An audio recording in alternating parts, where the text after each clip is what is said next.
everyone. Myself Sunil Sable, lecturer, Department of History, class FYBA Arts, Arihant Junior and Senior College, Bowdon, Pune. So, somebody's of today's lecture, we have to discuss chapter number 2, Harappan culture and bronze civilization. So, yesterday's remaining point to be continued today. So, आज so point this point is explained today.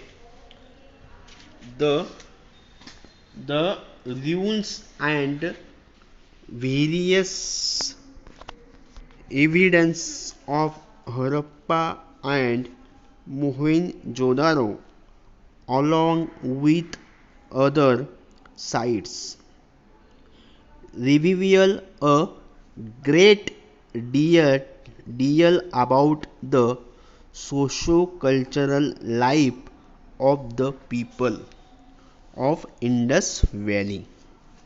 So म्हणजे काय की आपण मागच्या लेक्चरला बघितलं त्यांची त्यांची जी study आपण काय म्हणतो त्याला त्यांची जी मोटिवेशन म्हणजे त्यांच्या काळामध्ये त्या हडप्पा संस्कृतीच्या काळामध्ये त्यांनी त्यांचा विकास कशा प्रकारे केला होता. त्यांचं नागरीकरण त्याच्या संस्कृती ती जी संस्कृती होती त्याचं कशा प्रकारे त्यांनी नागरीकरण केलं. ठीक आहे. तर मग द रून्स अँड वेरियस असे एव्हिडन्स म्हणजे काय पुरावा आपण म्हणतो. पुरावा आपल्याला कोणत्याही गोष्टीचा पुरावा पाहिजे.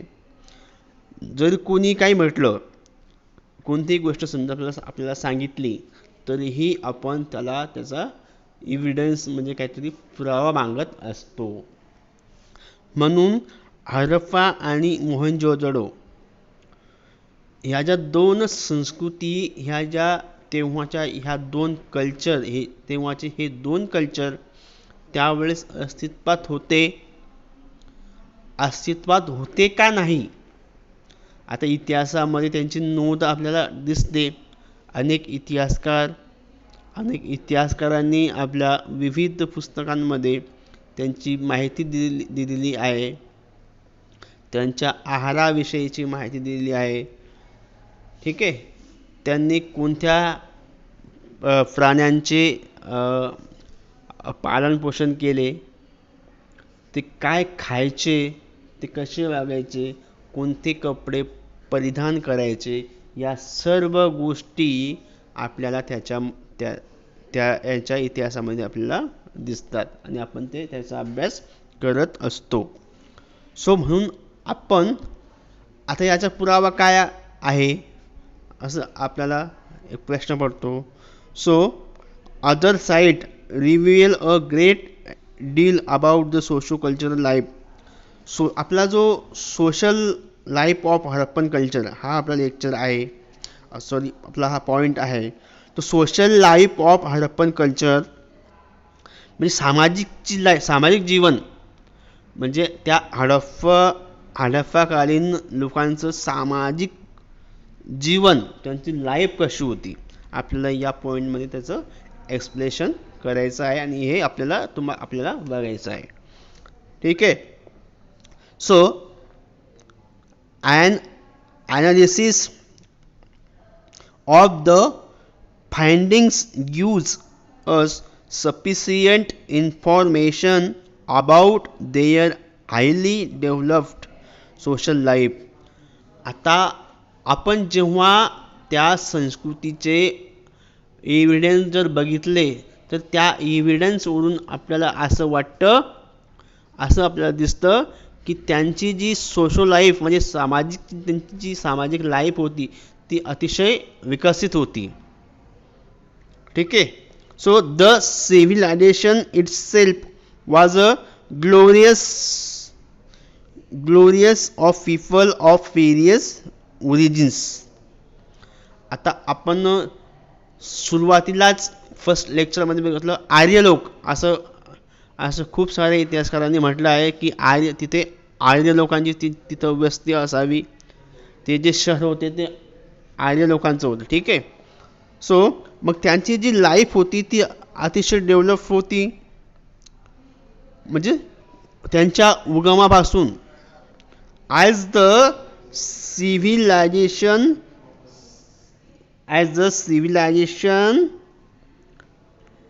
centered around city culture, the social life of the people more touches of an urban influence.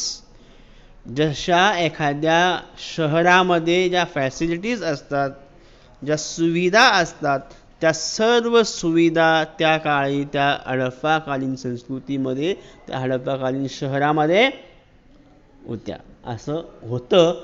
म्हणून त्यावरून आपण असा विचार करतो, आपला असं संबंध म्हणजे असं वाटतं की तेथील लोकांचं त्यांची जी सोशल लाईफ होती ती अतिशय चांगली होती असं आपल्याला त्यावरून दिसतं. ठीक आहे. Their civic life was highly disciplined and quite scientific. त्यांची तिथली जी लाईफ होती ती अतिशय शांततापूर्वक होती, शांतप्रिय त्यांची लाईफ होती. आणि त्यांची डिसिप्लिन म्हणजे काय, रूल्स अँड रेग्युलेशन, तिथले त्यांचे रूल्स अँड रेग्युलेशन जे होते ते पण अतिशय चांगले होते असं आपण त्या विविध एव्हिडन्सवरून आपल्याला दिसतं. The inhabitations preferred to live in a proper hygienic atmosphere as is proved by their town planning system.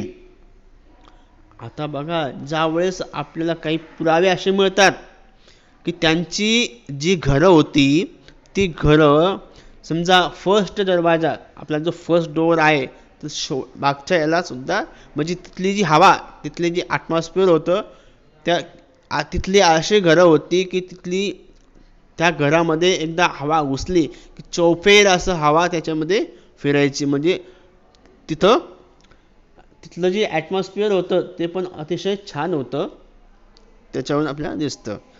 ठीक आहे. आणि त्या तेथील जे घरं होती houses at planning systematically arrangement, तर तिथल्या घरांची जी अरेंजमेंट होती ती सिस्टमॅटिक होती. The planning system social life of Harappa civilization is as follows. आता त्याच्यामध्ये आपला पॉईंट काय आहे, त्याच्यामध्ये आपला जो उप पॉईंट आहे म्हणजे त्याची सिस्टीम कशी होती त्या घरांची वगैरे. ठीक आहे. सो त्याच्यामध्ये composition of society, the society म्हणजे समाज.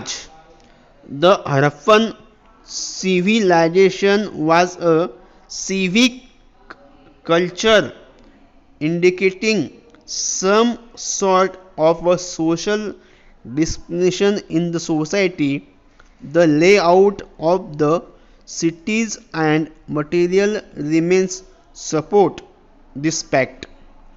If we take the society of Kalibangan in consideration, we can find discrimination of three tiers like priestly class which lived in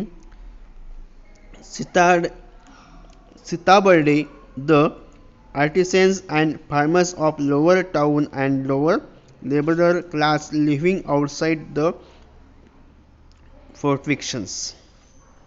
म्हणजे कालीबंगन झालं, हडप्पा झाली, मोहनजोदडो झालं, असं त्या प्रत्येक शहरामध्ये त्या ज्या वस्ती होत्या, नागरी वस्ती होत्या.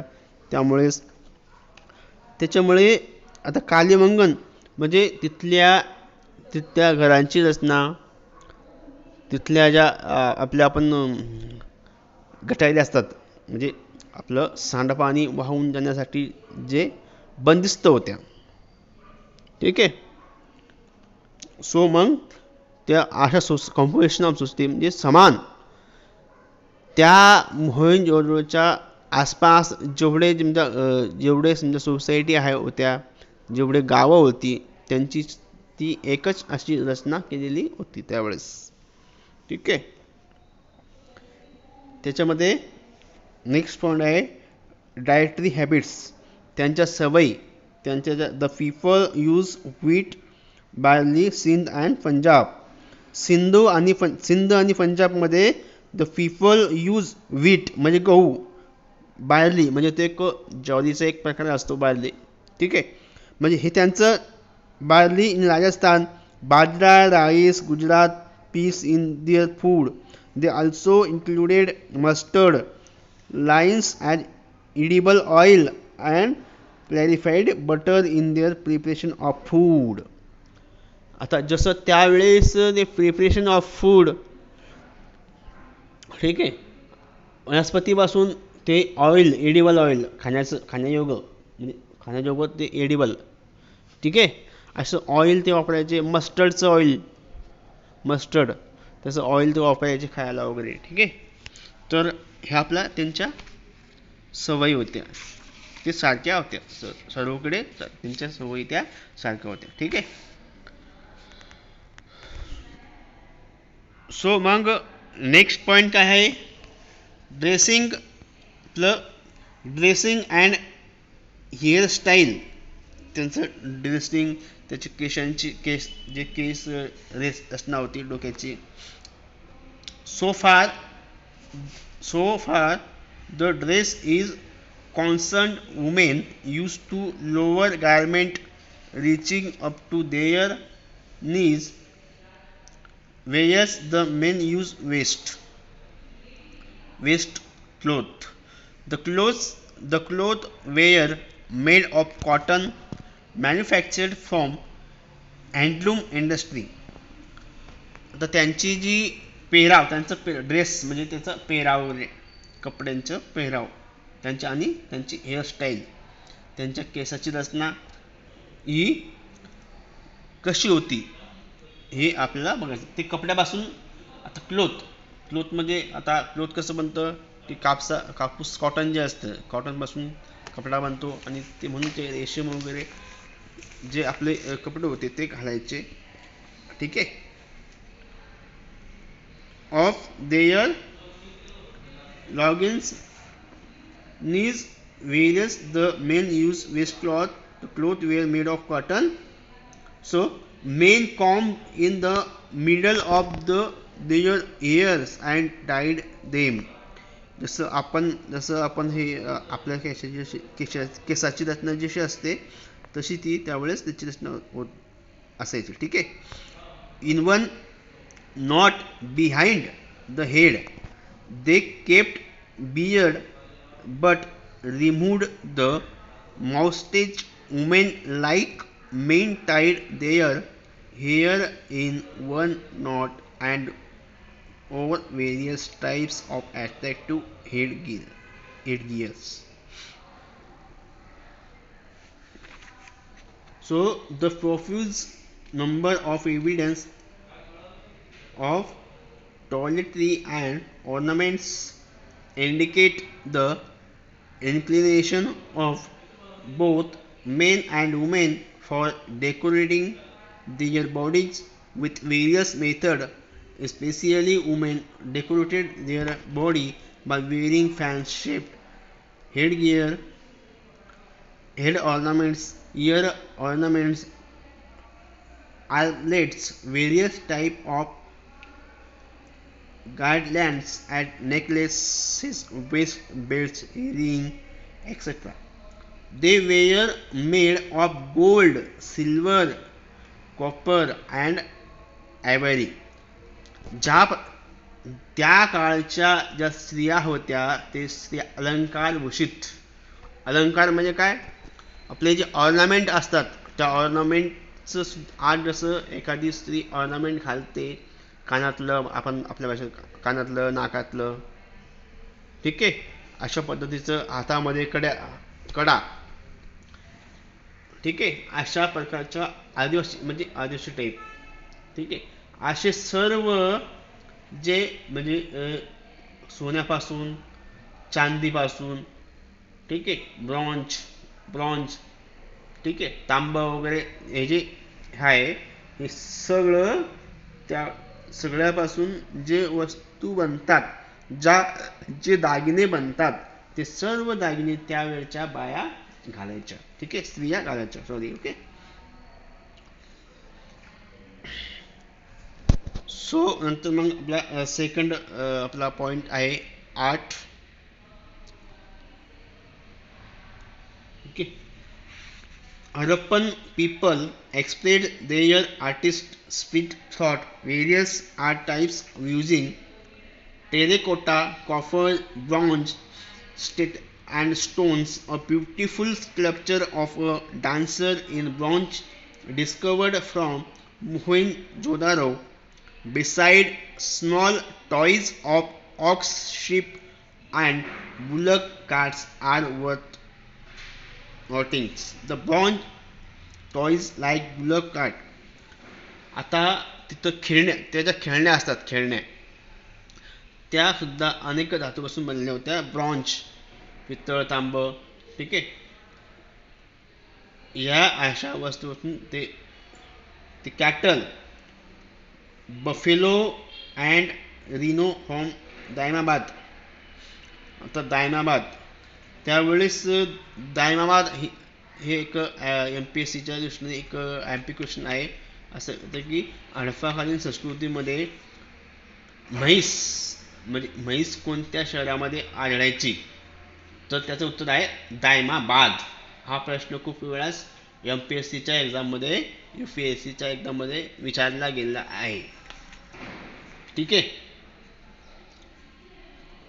So various toys and birds and animals, monkeys, dogs, sheep, and without harm wool discovered, which may have been used either for worship or to play with. The terracotta toy cart is a famous toy of the children.